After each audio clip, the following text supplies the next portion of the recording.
नमस्ते जय जगन्नाथ।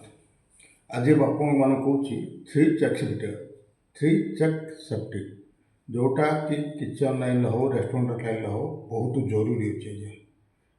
आपड़ प्रथम जब इंटरव्यू नाप आप पचारे थ्री चेक सेफ्टी कौन आप जानते कि ना।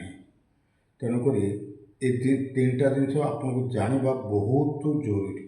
प्रथम है आप पॉइंट वन नंबर कौच भिडटा लंबा हो पाए टिके आप ध्यान देकी शुणु आपण को काम जना अच्छी कि ना। तृतीयतः आपण जगह सुरक्षित अच्छी कि ना। तृतीय पॉइंट थ्री रोचे आपन को आपण जो मटेरियल से अवेलेबल अच्छी कि ना। ये तीन टा जिन आप ध्यान रखिकी काम करेंगे किचन लाइन हो रेस्टोरेंट हो जेकोसी हो आप तीन टा जिन आप ध्यान रखि थे। जो सपोज मुझे आप उदाहरण दूसरी आप बुझीपारे बोल कि प्रथम है आपण कम जो न जानते जगह अपदस्थ हवा था हेरासमेंट हवा था।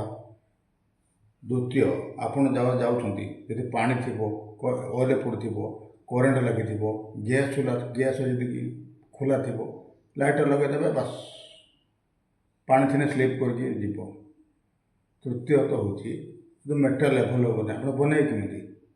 तेणुक ये तीन टा जिन लक्ष्य रखिथे थ्री चेक सेफ्टी आपरे आपको भल भल वीडियो पकेमी क्रॉस कम्युनिकेशन केमी हो माने किचन विषय बहुत सारा वीडियो पकेमी जब भल पाए आपण मैंने देवे मत मन रखिथे भल पाए दिंतु गोटे लाइक गोटे सेयार करूँ बढ़िया बढ़िया वीडियो मो अनुभूतिर मो निज अनुभूति मुझे 30 वर्ष है 40 वर्ष 30 वर्ष है 40 वर्ष कम कर अनुभूति में आप भल भल वीडियो जो आपण मानक फायदा हे बुझीपारे। जय जगन्नाथ नमस्कार आज्ञा आपण मैंने भल था सुखरे था।